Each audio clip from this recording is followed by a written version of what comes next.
Hello everyone, এই টিউটোরিয়ালে আমি মজাদার একটি টেকনিক নিয়ে আপনাদের সামনে চলে এসেছি। ঘড়ি, ক্লক। ঘড়ি তো কম বেশি আপনারা সবার ঘরেই এত আছে, তাই না? আমি তো এমন কারো ঘর দেখিনি এখনও পর্যন্ত যে ঘড়ি নেই। তবুও কারো ঘরে যদি এমন হয় যে ঘড়ি নেই, এই জন্য আমি শিওর দিয়ে বলতেছি না, কম বেশি সবার ঘরেই আছে। সো ইভেন আমরা কিন্তু এই যে হাতেও কিন্তু ঘড়ি পরি। সে ঘড়ির মধ্যে যে কিছু মজাদার টেকনিক আছে সেটা কিন্তু আপনাদের অনেকেরই অজানা। ঘড়ি দিয়ে মজাদার অঙ্ক করা যায়, ঘড়ির কাঁটা দিয়ে মজাদার অঙ্ক করা যায়। সে ম্যাজিক্যাল ম্যাথ আমি এখন আপনাদের এই টিউটোরিয়ালে দেখাবো।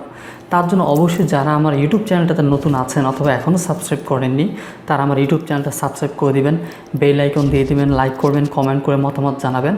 আর সবার কাছে রিকোয়েস্ট থাকবে এই ভিডিওটা প্লিজ বেশি করে শেয়ার করবেন, কারণ চোখের সামনে আমাদের অনেক কিছু থাকে যেটা আমরা অনেক কিছু অবজার্ভ করি না, ফলো করি না, দেখি না যে এর মধ্যে অ্যাকচুয়ালি কী আছে, কী বৈশিষ্ট্য আছে, শুধুই কি এটা ঘড়ি নাকি এর মধ্যে আরও কিছু আছে, আমরা অনেকে কিন্তু জানি না। সো আমি চাই সবাই জানুক, ভিডিওটা সবার কাছে রিকোয়েস্ট থাকবে শেয়ার করে দেবেন বেশি করে। আর আমার ফেসবুক পেজ আছে লিঙ্কস আইটি ট্রেনিং ইনস্টিটিউট, সেই ফেসবুক পেজ একটা লাইক দিয়ে দিবেন। আর অবশ্যই মনোযোগ দিয়ে পুরো ভিডিওটা শুরু থেকে শেষ পর্যন্ত দেখবেন, বেশি একটা সময় নেব না। তবে আমি গ্যারান্টি দিয়ে বলতে পারি এই ভিডিওর একটা অংশ আপনাদের খারাপ লাগবে না। চলুন আপনাদের ডিসপ্লের দিকে নিয়ে যাই। দেখেন এখানে দেখতে পাচ্ছেন ডিসপ্লেতে একটা ক্লক আছে, ঘড়ি আছে। আমি ঘড়িটাতে ড্র করে আপনাদের দেখাবো কি আমি করতে যাচ্ছি। আর চলুন তাহলে আমি দেখি, তিনটা পার্ট আপনাদের দেখাবো, তিনটা পার্ট মনোযোগ দিয়ে দেখবেন। দেখুন এই যে এখানে 12 আছে ঘড়ির প্রথমে। সো আমরা যদি এটা ক্যালকুলেশন ম্যাথসের সাহায্যে করে দেখবো, এখানে 12ই কিন্তু হয়। ইভেন এখানে 11 আর 1 কত হয়, আমার 11 আর 1-এ দেখেন, আমার 11 আর 1-এ কিন্তু 12 হচ্ছে, তাই না? 10 আর 2 যদি আমি যোগ করি কত হবে, এখানে 10 আর 2 আমার 12 হচ্ছে। 9, 3 যদি যোগ করি কত হবে, 12 হচ্ছে। অ্যান্ড দেন এখানে 8 আর 4 আমরা যদি এই দুইটা যদি যোগ করি তাহলে সেক্ষেত্রে আমাদের কত হবে, সেক্ষেত্রে কিন্তু আমাদের 12 হবে। এখানে 7 আর 5 আমরা যদি 7 আর 5 যোগ করি সেই ক্ষেত্রে কিন্তু আমাদের 12ই কিন্তু হবে। আর এখানে 6-6-এর সাথে আপনি জাস্ট একটা এক্সট্রা 6 একটু বোনাস শুরু করে, যে buy one get one free ওরকম থাকে। সো এখানে একটা এক্সট্রা 6 লাগাই দিবেন, তাহলে হয়ে যাবে আমার এখানেও 12। সো খেয়াল করে দেখবেন আমার 12 সবখানে। আমাদের ঘড়ি কিন্তু 1 2 3 4 5 6 7 8 9 10 11 এরকম 12 এরকম করে কিন্তু দেওয়া, বাট এর মধ্যে কিন্তু মজাদার ম্যাচ আছে। সো আমি এর পরটাতে চলে যাচ্ছি। দেখেন তাহলে একটা 12 গেল। তারপর দেখেন এখান থেকে যদি আমি কোনটা দেখাবো, এরপরে আমি এই যে 12টা দেখে, যেমন এই যে 12-র সাথে এই যে 12 আর 1 কত হয়, আমার 13 হচ্ছে, তাই না?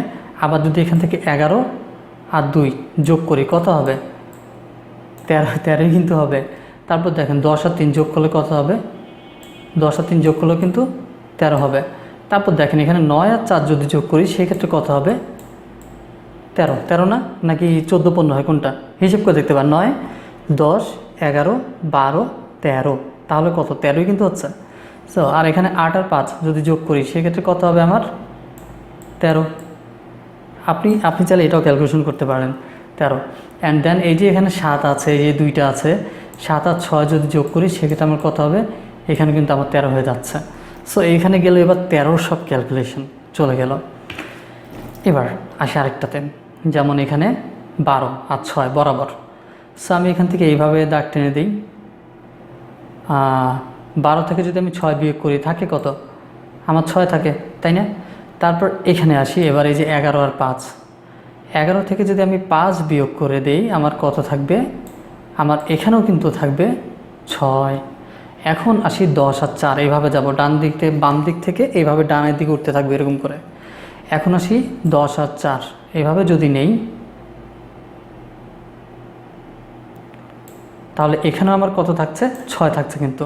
অ্যান্ড দেন হচ্ছে 9 আর 3, 9 থেকে যদি 3 বিয়োগ দিই কত থাকে, তাহলে খেয়াল করে 6 থেকে গুনতে পারেন, 6 7 8 9, সেক্ষেত্রে কি বোঝা যায় 3 6 থাকে। সো এখান থেকে যদি আমরা এরকম করি 9 থেকে 3 বিয়োগ দিই সেক্ষেত্রে আমার চলে আসা হচ্ছে 6। এবার 8 থেকে 2, এটা তো ক্লাস 2 এর বাচ্চাও পারবে, 8 থেকে 2 বিয়োগ দিলে কত থাকে, 6 থাকে। এখানে গুনতে যাবেন না, মান সম্মানের ব্যাপার। ওকে, সো 8 থেকে 2 যদি বিয়োগ দিয়ে দিই সেক্ষেত্রে আমার এখানে থাকছে হচ্ছে 6। অ্যান্ড দেন হচ্ছে 7 থেকে 1, এটা ক্লাস 1-এর বাচ্চাও পারবে, নার্সারি কেজি এগুলিও পারবে। 7 থেকে তো 1 বিয়োগ দিই, সেক্ষেত্রে কত থাকবে আমার? থাকবে 6। সো কুল, এই গেল একটা মজাদার টেকনিক।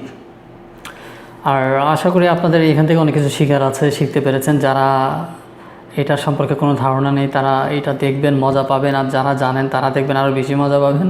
সমস্যা নেই। আর ভিডিওটা শেয়ার করবেন। সবার কাছে আমার রিকোয়েস্ট থাকবে এই ভিডিওটা শেয়ার করে অন্যদের মাঝে ছড়িয়ে দিবেন। সবাই শিখুক, সবাই যাতে শিখতে পারে সেই ব্যবস্থাটা করে দেন। আমি ভিডিওটা করছি আপনাদের জন্য। আর আপনাদের সহযোগিতা ছাড়া আমি কখনোই ভিডিওগুলি অন্যদের কাছে পৌঁছাতে পারবো না। আপনাদের সহযোগিতা প্রয়োজন। আপনারা এই ভিডিওটা শেয়ার করবেন বেশি করে। সবাইকে ধন্যবাদ দিয়ে এখানে বিদায় নিচ্ছি। আসসালামু আলাইকুম।